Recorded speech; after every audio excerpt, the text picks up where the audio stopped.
What do you want out of this thing called life? Like when it's all said and done, right? When they get through telling you how cute, how cool you are, right? How strong you are. Like when it's all said and done, what do you want from this thing called life? But be careful, because it's very easy in life to have achievement and not fulfillment. I said, be careful in life. It's very easy to become a public success, but behind closed doors, you're a private failure. Not because you didn't have the talent or the skill set. You had the talent and the skill set, but your talent and your skill set took you to a place that your character couldn't sustain you because you wasn't developing. But when I was young, the expectation where I grew up was extremely low. I was born to a mother at 16 years old. Right? My family tree, I had a grandmother drop out 3rd grade, grandfather dropped out 5th. They had 16 children. Out of the 16, 3 graduated high school, and 1 just so happened to be my mother. I was being raised in a 2-bedroom home. There was 14 of us living there. And so when I said I wanted to go to the NFL, it was kind of like, yeah, Inky, we hear you, but the family has a track record of failure. Right? Like nobody has really made it past high school. And so we hear you, but we're really not taking you serious. Outside of that, we can't afford to pay to put you in organized sports. And so the excuses were coming, and I wanted to know if me and my 3 younger cousins wanted to do it and do it for real, could we be committed to the process of it even when we didn't have the resources? And so just making it to the NFL for superficial, materialistic, it wasn't deep enough for me. My question was always, could I become committed to the process of what I was doing without being emotionally attached to the results of what I was doing? In other words, if I didn't get what I thought I was going to get, can I still show up and be just as dedicated, just as committed, and just as on fire as I was at day 1? Right? Because everybody knows how to respond when they get what they're supposed to get and things go the way it's supposed to go. I think that's the reason the quote says you judge the character of a person not by where they stand in times of comfort and convenience. You judge the character of a person by where they stand in times of challenge and controversy. Negative is normal. It's not successful, but it's normal. It's part of life. You must learn to handle the negative. Don't ignore it. Handle it. You don't have to live in it. You don't have to dwell on it. But you do have to handle it. But I say you got to handle the negative. And there is a war on. The minute you were born, you got involved in the war between good and evil, between darkness and light, between negative and positive, between evil and good, between tyranny and democracy, between weeds and human activity. I mean, the war is on. If democracy sleeps, guess who never sleeps? Tyranny. In the absence of light, guess what's automatic? Darkness. If good does not arouse itself and become active, guess what moves in? Evil. It's a war.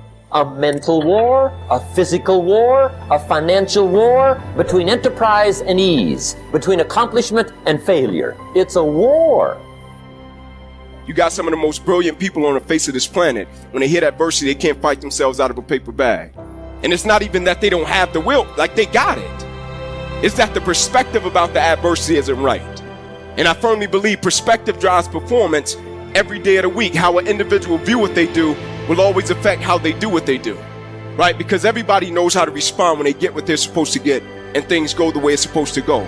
I think that's the reason the quote says you judge the character of a person not by where they stand in times of comfort and convenience. You judge the character of a person by where they stand in times of challenge and controversy. Ease is a greater threat to progress than hardship.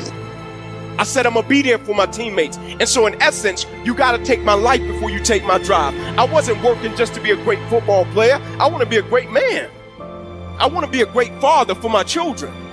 I want to be a great husband for my wife. I want to be a great servant in the world. I don't want when adversity or rain comes, I'm the guy, I was great before the adversity, but the moment the adversity hit, I never turned back to true form. I don't want to be that person that's great when everything is going all good, but when something goes wrong, they flee and they want nothing to do with it. I want to be that person that's going to show up rain, sleet, or snow, and they're going to give you everything they got. Right? I was working, so one day when the game of football stopped, my arm and my hand was paralyzed. My mindset wasn't. My arm and my hand got paralyzed. My drive wasn't. My commitment wasn't. Right? I'm talking concrete commitment. I'm talking a commitment that says, I am going to stay true to what I said I would do long after the mood that I've set it in has left. right? Because character is not something we inherit. Character is something we got to wake up every single day. We got to fight and we got to build it, right? In the midst of adversity, in the midst of challenges, in the midst of successes, in the midst of failures, we got to get up every single day. We got to fight for peace, right? We got to fight for happiness. We got to fight for joy. Like I told a guy, I said, you think life just going to give you happiness on a platter and say, I heard you wanted to be happy. Here you go, FedEx package overnight. No. We got to get up. We got to fight for that. Right? We got to fight for joy. We got to fight for peace. Right? The worst thing in the world is when you see somebody that's amazing, like talented, skill set out of this world, and they don't have any passion. Life is robbed them. Right? They're a walking zombie. Right? They're just a shell. They get up, they go to work, they do what they do, they come back home, wake up the next day, repeat, do it all over again. And that's what's going to make your death so sad. That's what's going to make it so sad, is that you never live first. You never fully engaged.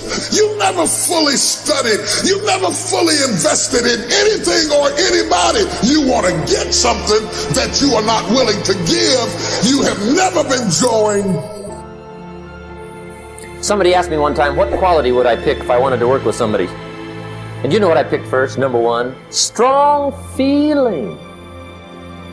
Please, number one, give me somebody that feels strong. About most anything, I don't even care. Just so they believe it. Even if they disagree with me. Wonderful. Just so they disagree vigorously. I'm not saying it's easy to win those kind of people to your point of view, but I'd rather do that than to try to resurrect people from the dead. Pump them up every month. Pump them up, pump them up. I pass. Like I asked the guy once, I said, man, what do you love about what you do? He said, well, I go to work, I make my money, I come home, put food on the table, roof over my family's head. I said, that's great, that's awesome, man. I said, but if there's one thing you can point to and say, I love it. I said, nothing, man. I go to work, I make my money, do what I do. I said, it's great. I said, but man, that sounds painful. I said, when you think about the average life expectancy is 77. Average person retires around 67. So the average person works somewhere around 50 years to be free for 11. That's a raw deal, right? Like it means nothing. I just want one thing from people, right? I'm not one of these guys that travel around the world and try to tell people how to do what they do. I wouldn't disrespect you in that way. But I do understand this about life. People don't burn out because of what they do. People burn out because life makes them forget why they do it. Like the passion that they first had when they said, man, I'm with you. I'm going to give you everything I got, whether that be sports, whether that be business, whether that be a family, right? The drive that they have when they first start something, then life comes knocking. They say, man, I'm going to stay committed to it, right? I'm going to be a better person. It's like at the beginning of every year, right? What do people have? Resolution.